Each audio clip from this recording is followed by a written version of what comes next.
Assalamualaikum warahmatullahi wabarakatuh.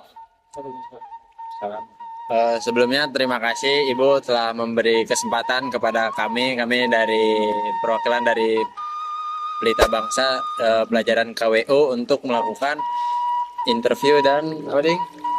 Review Nah, usaha. review usaha. Kebetulan kami di sini ingin menanyakan untuk beberapa hal kepada Ibu, kan Ibu selaku owner di rumah makan Dapur Nungku yang ada di Gramapuri. Mungkin ini pertanyaan awal ya dari saya ya Bu ya.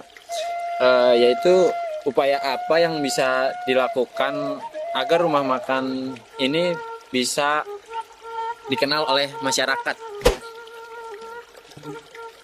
Upaya apa biar rumah makan itu dikenal oleh masyarakat? Yang pertama, yang mungkin dari segi promosi iklan ya.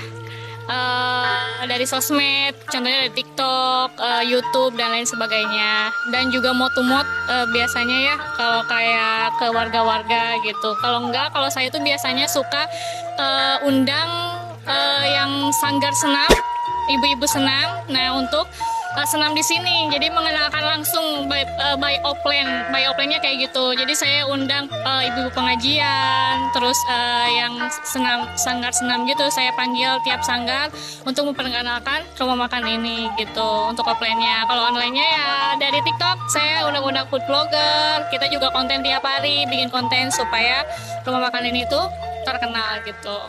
Gitu aja. Apa lagi? Baik, mungkin berikut ada pertanyaan lagi ding. Apa ding? Pertanyaan ding. Pertanyaan dari saya itu pertama itu kepikiran dari mana gitu untuk rumah makan Sunda ini dengan desainnya itu gubuk-gubuk atau saung-saung gitu-gitu kan?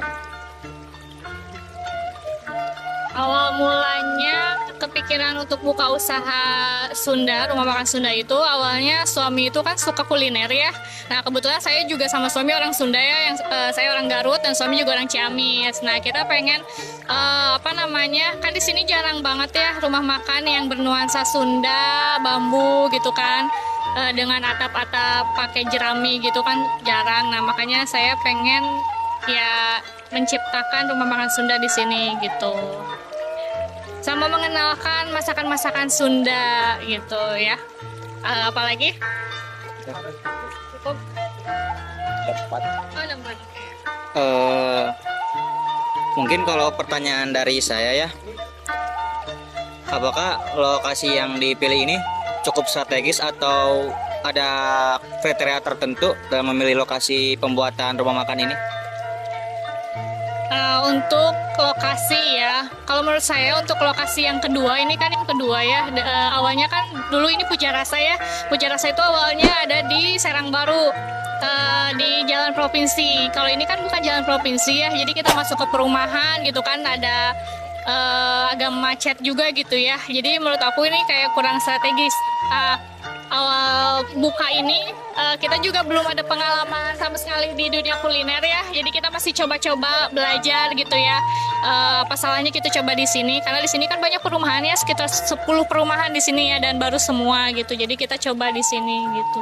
Kalau menurut aku sih kayak kurang strategis kalau untuk rumah makan Sunda sebesar ini.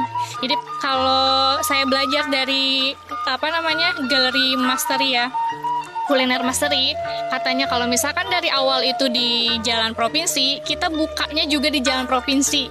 Jadi jangan belusukan kayak gini gitu. Nah di situ juga harusnya kita tuh belajar dulu baru buka. Kalau kita buka dulu baru belajar, karena kepusingan mengelola karyawan-karyawan gitu. Jadi nggak apa-apa, namanya juga usaha ya. Kita tuh harus belajar gitu kan.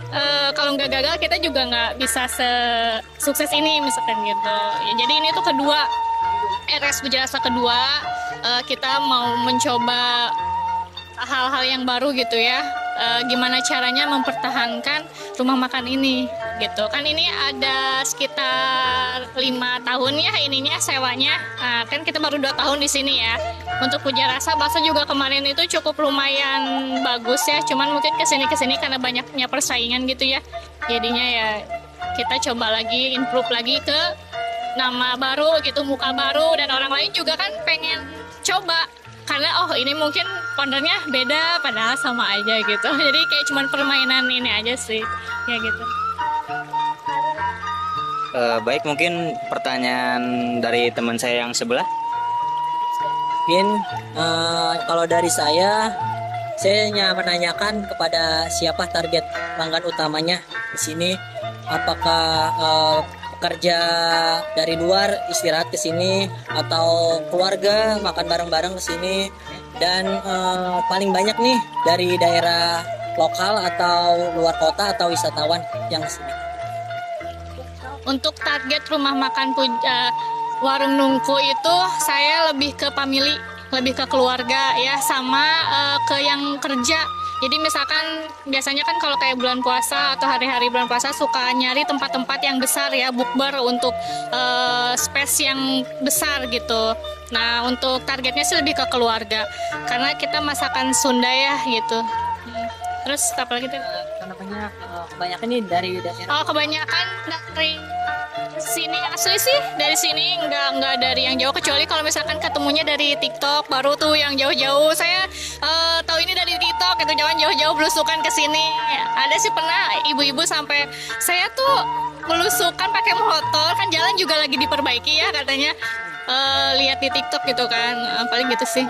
Kebanyakan dari pribumi, bukan pribumi sih, daerah-daerah sini lokal sini. Tapi kalau kan apa ada yang pesan makanan tapi dalam kuantiti yang banyak itu kayak apa namanya catering, apakah ada? Oh belum sih, mungkin next ya, Bismillah.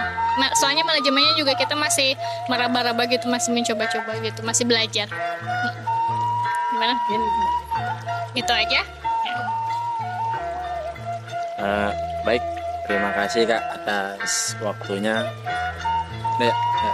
Sekian, ada cukup. Sekian, terima kasih. Wassalamualaikum warahmatullahi wabarakatuh. Waalaikumsalam.